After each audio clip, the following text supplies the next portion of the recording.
The mirror that showed the future. It all started when my mom found an old, antique mirror at a yard sale. The frame was gold, ornate, and looked like something out of a Victorian mansion. She bought it for the living room, thinking it would add a touch of class to our home. I wasn't impressed. I had never been a fan of old things, but it wasn't my house, so I didn't care. The first time I looked into it, something strange happened. At first, I thought it was just the lighting, but the reflection wasn't right. I saw myself, but not how I looked now. I looked older, maybe in my 40s, wearing a hospital gown. I was staring at myself, terrified, and my face was pale, almost ghostly. I felt a wave of panic wash over me. I turned away from the mirror, trying to convince myself it was nothing, just a trick of the light. But the next time I looked in it, the same vision appeared. This time, I could see the hospital room in the reflection. The beep of a heart monitor. The sound of soft crying in the distance. I tried to tell my mom about it, but she just laughed it off.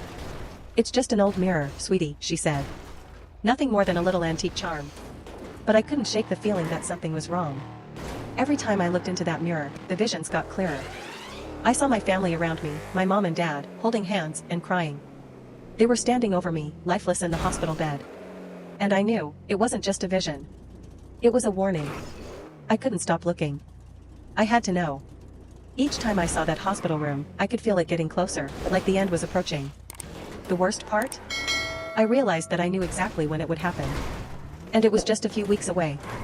3. The Strangers in the Park at Midnight Crescent Moon. I never thought anything bad would happen in a quiet, peaceful park, especially not in the middle of the night.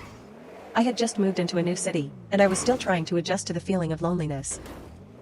I decided to go for a walk at around 2 a.m., hoping to clear my head. The park was eerily quiet. No cars, no people, just the distant sound of wind rustling through the trees. I walked along the winding path, the streetlights casting long shadows on the ground. But as I rounded a bend, I saw them. There were people standing perfectly still, scattered along the path. Some of them were near the benches, others by the trees. Their posture was rigid, like mannequins. I stopped in my tracks, wondering if they were just joggers or people out for a late-night stroll. But then I noticed that they weren't moving, at all. Not a twitch. Not even a blink. My heart raced as I began to walk faster, trying to ignore the growing sense of dread in my stomach. But as I passed a man standing by the path, I heard a voice, low and almost breathless. "You're lost." I turned to look, but the man didn't move his lips. He just stood there, staring at me. I kept walking, my footsteps quickening. I passed more of them, each one in the same,